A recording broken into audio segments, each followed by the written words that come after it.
Rate hikes heading to 4.4%. Let's have a look. Hello everyone, Florian here and welcome to another episode of HeiseSays. Grab your hashtag not sponsored inflation coffee and let's check out this article from the Fin Review discussing rates heading up to 4.4%. Now for those of you playing at home, you can see the cash rate is climbing up. There's predictions of it peaking at 4.1% and then pretty much sitting flat for a year and then coming right back down. We'll have to see what happens. So let's jump and have a look at this article's take.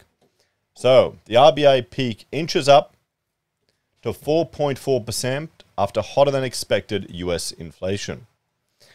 Markets were rattled after another set of surprisingly high US inflation figures stoked fear central banks will prolong their interest rate tightening cycles, forcing investors to rethink optimism about global growth. Remember when inflation in the US, it was just transitory? Well, how long ago was that now? A year? Was it 2 years ago? I have to check the video catalog. Interbank futures are now pricing in at least 4 more rate increases, taking the Reserve Bank cash rate to a top of 4.4% by September. They expected to stay above 4% until mid-2024, compared with the official cash rate setting of 3.35%. Early this month, the implied cash rate peak sat at 3.6%. There is a 92% chance of a 25-point lift at the RBA's policy meeting next week. And let's bring up our Excel here regarding interest rates are rising. Because, well, one of our regular viewers wants me to check the impact of going up to 8%. So here we have it, 6.24. What was that? Me Bank. So there you go. That shows you how high they're getting. And we've got the average Australian mortgage in here. Let's say we run it at 8. Well, you're looking at going from a 1.99 fixed rate now, which many people have. If you head up 8%, that's nearly a 100% increase in your repayments. What about the first home buyers, the average first home buyer mortgage? About $480,000. 20 grand extra a year you've got to find. You're essentially doubling your repayment, guys. So let's get back to this. Just last week, a softer than expected increase in Australia's wages growth fueled hopes that central banks could pause its tightening sooner than thought. But that was undone after the US Personal Consumption Expenditures, PCE price index, printed higher than expected, meaning inflation is accelerating again. In the US, futures expect the Fed funds rate to top at 5.4% by July, from 4.58% now. The core PCE deflator rose 0.6% in January, above the 0.4% forecast. On an annual basis, the core measure gained 4.7% against the 4.3% expected. The core PCE deflators, which is heavily tracked by the Fed, spooked investors who fear that inflation is going in the wrong direction. Let's check out trading economics, guys. We'll just have a look at some of these stocks at the moment. We'll bring that here. Go. We can see here the index says the US. Oh, here we go. We can see, there we go. Look at that. A bit of a trim in the last couple of months, guys, or last couple of days. But if we look back on a year, yeah, it's not looking too good, is it? It's not looking too good at all. Let's jump back to this article.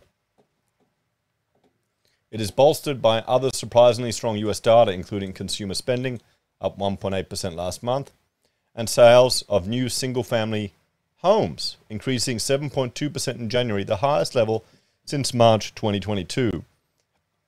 Isn't there fear and media concerns about a housing crash in the US?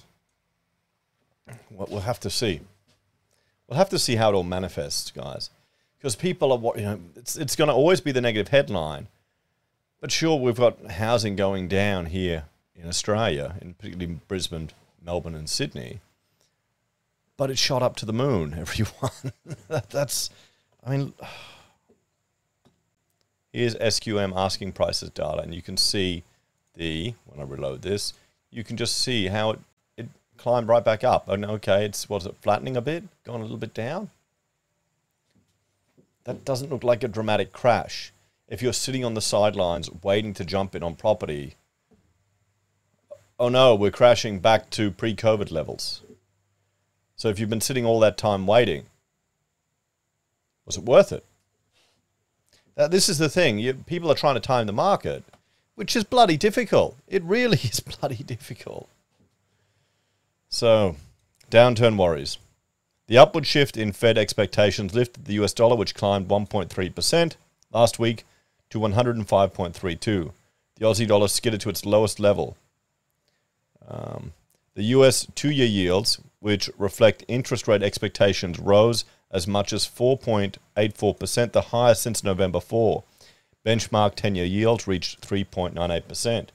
The inversion of the yield curve between 2-year and 10-year notes deepened and was last at minus 86 basis points, reflecting concern about an imminent recession.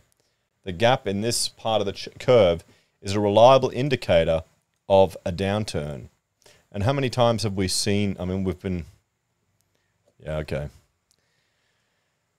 How many times do we see it though, guys? How many times is it a reliable indicator? The recent run of strong US CPI, retail sales, non-farm payroll, and PCE deflator has encouraged market participants and the Fed Open Markets Committee to downplay recession risks, said Joseph Capozzo, head of Australian economics at CBA. On our estimates, most markets are not pricing a recession. By contrast, an important part of our currency view is the US economy will enter recession this year, so bracing for the worst. The Fed is expected to raise rates by 0.25 percentage point at its March 21 to 22 meeting, with futures implying a 22% chance of 0.5 percentage point lift from 13% early this month. So what? That's only 22%. So you're talking 78% no lift or a different lift. Investors will be aware fourth quarter GDP data on Wednesday for another reading of wages, prices, and profits, or waiting.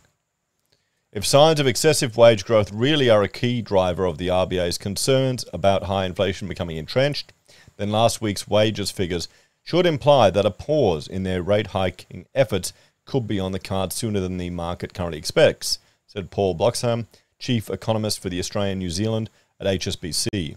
He cautioned, the risk is that the central banks focus more on inflation or follow the US Federal Reserve in its aggressive push to quash living costs. So there we go, everyone. What do you reckon? Heading up to 4.4%. Let's have a bit of a talk about all this.